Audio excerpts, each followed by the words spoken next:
Welcome to Exploring the Mystical Side of Life with your host, Linda Lang.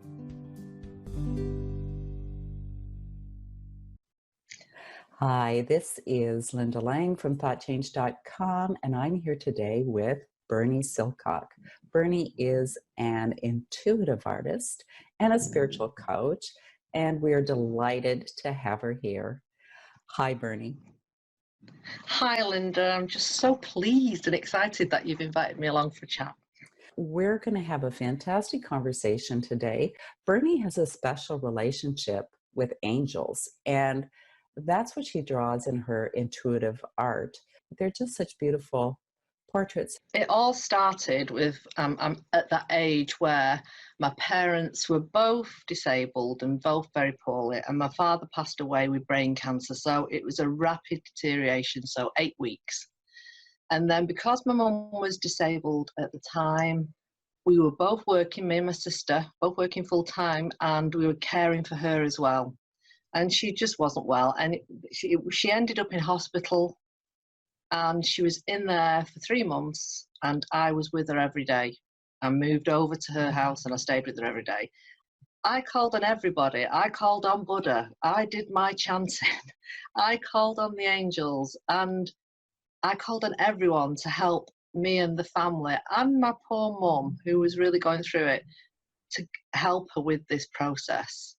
Because death and dying, it's so intense, and people don't speak about it. It's so intense, and it takes up every facet of your life, including your home life and your energy, and that's how it started. So consequently, Mum did pass away, and quite soon, literally the day after she passed away, I had a holiday booked in Thailand, so I had to go away for a couple of weeks. So she didn't have her service for at least 3 weeks. By the time I got home, I was so ill that I couldn't leave the house. And it wasn't just a week or a two, it had got into about a month, and I was just so ill, and I just thought, okay, I've got to do something. And then I had this dream one night, and usually, and it's a bit odd, but the angels come to me early in the morning when I'm in that twilight sleep. And that's when I receive messages or dreams, and we all do. It's when we're in light REM sleep, I think. And I had this this wild dream where I was told to get up and paint this angel. It was one of those dreams that was so vivid that I had to get up. And when I painted it, it was like, oh, okay, because it was dark and moody. It was Michael. It was Angel Michael. Now, I am not an angel geek. I'm interested in the angelic energies. I do teach Reiki, so I use angelic Reiki. I use the angels, and I have experienced angel presences, so have the people who have Reiki with me. So I just stay open to the presence. And then from that one painting, it was kaboom. It was like a compulsion. It was like OCD. I've got to get up. I've got to paint an angel. So I'm surrounded by angels now. I've got lots of these pictures. Well, the first thing was that I had an experience where I tuned into my spirit guides and my angels, and my mum and dad were there. And my nephew had just found out they were expecting a baby. So I was doing some spirit writing, and I was chatting away with my mum. And some people think, oh, you can't do it, but you can speak to the spirit and they'll come through in the writing. It's the oddest thing. And in that session, my mum said to me, I said, do you know that Jay is expecting a baby? Jay was her nephew, grandson. And she said, yeah, we know. It's a girl. We sent her. And it's like, oh, okay. So I just wrote it, and I read it back. I thought, okay, I'll leave that in the drawer. Anyway, months later, when my nephew had rang me up and said, we're having a girl, I picked up something off my desk, and this piece of paper dropped out, and it was like, oh my God, they knew it was going to be a girl. They've sent her. It was like a gift from them it seems to have reinforced, so that every time I sell a painting or I'm asked to paint, it just takes a form of its own. I'm not a classically trained artist. I just paint. So when these paintings evolve, they come from the colours, what's in them, everything about them. They're all one-offs. I don't replicate them. It just comes from nowhere. And then when I focus on the person who's painting it, the messages come through for those people. And I doubt it. I write them down. I send these messages off, and I think, okay, that's what's there. That's what's written. I'm going to send it.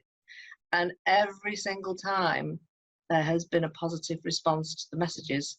So, what can you do except go with it? My attention got piqued when you said that it was really odd to be able to talk to your crossed over loved ones. I think this whole story of how it manifested in your life is magical and really, helps you to trust that there is a path before Yeah. you, and you do have to heed the call. You didn't do anything to precipitate this drawing of angels. It just magically happened. It is odd. And sometimes I think intuitively, because we're so detached in this age of technology, and we're busy, aren't we? We're busy, and our lives are so full that we don't listen.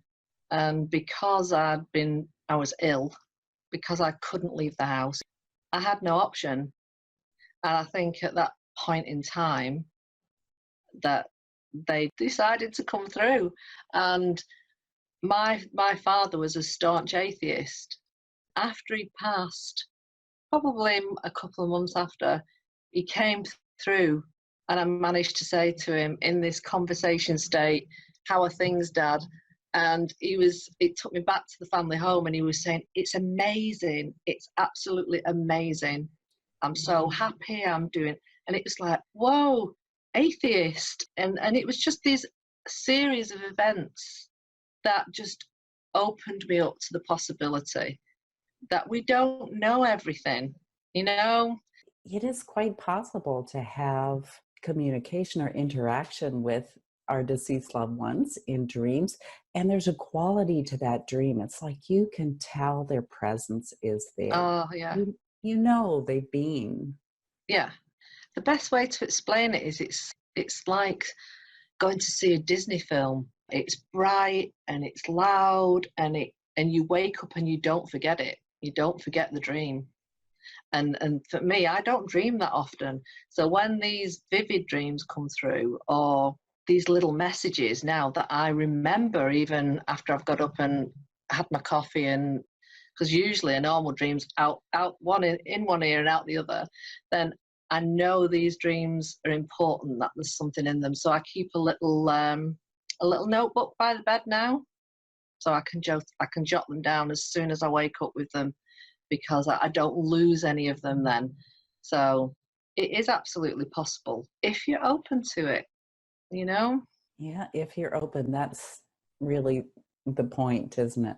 It is. And the whole thing around grief, it doesn't leave any room. We don't talk about leaving room for communicate. I got up this morning and I have pictures of my mum and dad, and I said to them, "Hi, how you doing? Really miss you." I talk to them as if that they're here. I mean, that I don't get an answer. Maybe that would really freak me out. Well, don't laugh, Bernie. We have in our family, we have had experiences where our ancestors, parents, grandparents, who knows who else, have come and do answer through electrical appliances like Oh, flash light yeah. bulbs or play with doorbells. It is great fun. And especially if there's a message that they really want you to get. It's a little bit of a kind of Sherlock Holmes because it isn't words that are coming. So you can ask questions, let's say, and the light bulb will flicker for, a yes or a no. It's just really wild. But fortunately, we haven't had that lately, but there have been times in the family history that has happened. So we just know, it's mom come to visit or father coming to visit. Yeah. My grandmother was a spiritualist. So she really believed in spirit, and she went to church, and they used to channel spirit. And I was a little girl when I used to go with her. I remember being at church with her, and the guy was channeling, and he said, "Oh, there's a red Indian guy here," and he said, and he pointed at me, and he said, "It's your spirit guide." And I thought, okay, I was about 8 or 9. Okay, I've got a red Indian spirit guide. My gran was over the moon, red Indian spirit guide. And I went on retreat, and it would have been just after the painting started. I went on retreat to Ireland, and there was a lady there who did shamanic drumming. And for some reason, it was the end of the retreat, and I just said, "Would you please drum us out?" And when she drummed us out, I had this vivid presentation. Now, I'm not given to clear meditation, and this guy came through. He was Indian. He was silver haired. He held my hands, and he painted them, and he put them on my face, and then he blew smoke up my nose, and he told me his name, Silver Moon he was called. So I came back, I thought, wow, okay, lots of things had happened on this. And I flew back. It was in Ireland. I flew back from Ireland, and I came home, and I was on my phone like you do. And I just thought, I'll see if I can find him. And oh my, he existed, and it was him. I saw a picture of him on the internet, of the guy who had come through, and it's like, oh, this is just unbelievable. And I managed to contact one of his grandsons. I find it all just so exciting and intriguing and joyful. All of that can be tagged into the experience of losing somebody you love so much that you don't want them to leave, on one hand, but then it opens up a whole new arena for you if you allow it to, changing the direction of where you want to go. And I have this wonderful deck of cards, and it's not an angel deck. And I pulled a card for tonight, and I actually pulled a card, and I said, okay, give us a message about, is it about Linda? Is it about the podcast? And I'm going to show you the card now, because I think it actually, when I read the card, I thought, I've never seen this card before. And I actually think it was maybe very relevant. And it basically said it marks the presence of 2 or more possible choices in your life. It shows you anxiously looking at 2 roads, wondering which would be the better choice. Yet you are standing still and feeling confused with the ups and downs of emotions of your present situation. You can spend days, months, or even years. Now that to me is where you are when you're grieving. It locks you in place. And it's your life force that drains away with it. And what it's saying here is it's time to let go of the analysis of all the self-doubt that's been keeping you stuck. Learn to meditate on your options, because meditation is a wonderful bridge to opening up your intuition. And consider what direction resonates with you most, both in the process and in the goal. Follow your heart and make the honoring choice. Now, I know we're spiritual entrepreneurs, and we face these junctures sometimes weekly about whether or not we're doing the right thing or we're going in the right direction.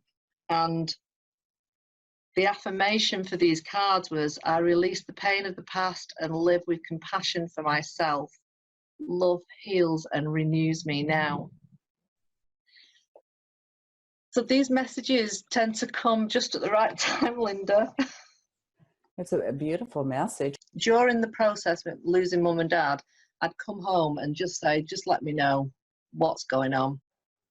And every single time the cards from this deck came up with something that made me go, oh, okay, okay. And I do believe it's, you know, people say cards, tarot cards. If you use it, I use mine for myself. I don't actually do readings for other people, or I'll pull a card for a group. But I find intuitively, once you've used your cards for a while, then they will help. They will help connect you to what you really need to be hearing or seeing or feeling. We are connected to our unconscious mind and our higher self. And when they all work together, it's not that that card holds some kind of power or, you know, mysticism over you. It's a message for you to interpret about your life. That's the way it's coming through. Yeah. And if you use them in goodwill, if you don't take them too seriously and you take them as guidance rather than the, you know, a clear instruction, then I think cards can be just amazing. They can be an amazing tool for you, and they can drag you through some really dark times. They're not meant to take our power away from us and tell us what to do, just to more clarity about things that we need to consider. Absolutely. So that's quite a story. And I have a really brief little story I'd love to share when you talk about meeting your spirit guide. There was one morning many years ago, it was probably like 20 years ago, when I woke up quite early, and there was a Native American standing at the foot of the bed. And I was so tired. It was still very, very early. And I said, oh, it's just my husband's guide. And I rolled over and went back to sleep. And when I woke up, and I saw him actually 3D, like a real person. And so it was surprising to me. I wasn't afraid or nervous, but he was actually standing and looking not at me, but looking out like a guardian. And I woke up a little bit later and thought, wait a minute, he was standing on my side of the bed. You know, it's like, come back. But I've not got to see him again, but it does bring a sense of safety and security, and to know that, you know, you're not alone and you're being looked after. Absolutely. And you can ignore, you can ignore it all, Linda, if you want to. I'm quite vocal. I will share any of my experiences with anyone, and it's only when you open it up that people go, really? Well, guess what? This happened to me. And guess what? This happened to me. And it's like they're just waiting for a chance to say, yeah, it's happened to me as well. And it's such a shame that people sit on this so long. This afternoon, I thought, okay, and I did draw something that came through for us. She's not finished, but she came through. Oh. Now, I think she could be Angelic. She looks a little almost fairy-like. Yeah.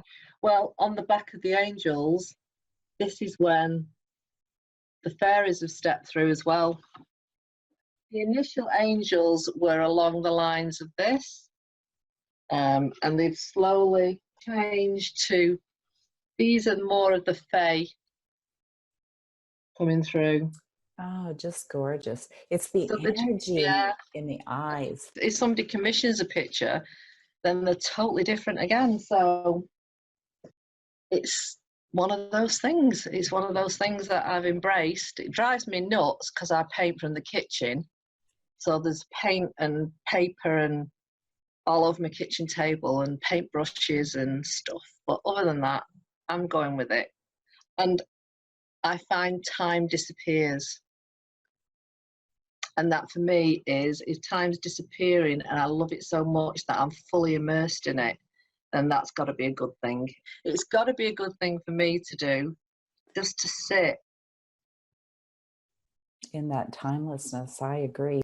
So every time you get an image like that, do you get messages that come through, or the messages only come through kind of in that like Bardo state or that kind of light REM state? The messages only usually come through after the picture has been painted. So the pictures, they start off with a background and then they begin to formulate. So they could go any way. They could go into, at the minute, spirit animals are coming through. So it could be spirit animal, it could be fairy, it could be angelic. I've painted mermaids and unicorns. I've drawn unicorns as well. And then it seems that once it becomes real and a connection is made with a potential owner, that's when the message comes through, because it's as if the messages are not for me, they're for the person that it was drawn for. I would suspect that quite often some of those messages also help you. Massively, massively. Because I also do, because I'm a therapist, I do EFT. So last week I was nudged to do tapping. So it's the tapping points on rejection. And I did it as part of a five-day build your confidence course. And it ironically enough, it was a masterclass that nobody turned up to, Linda. On the Zoom, it was just me. And I did the tapping and I thought, no, I'm going to record it anyway. So I did the tapping.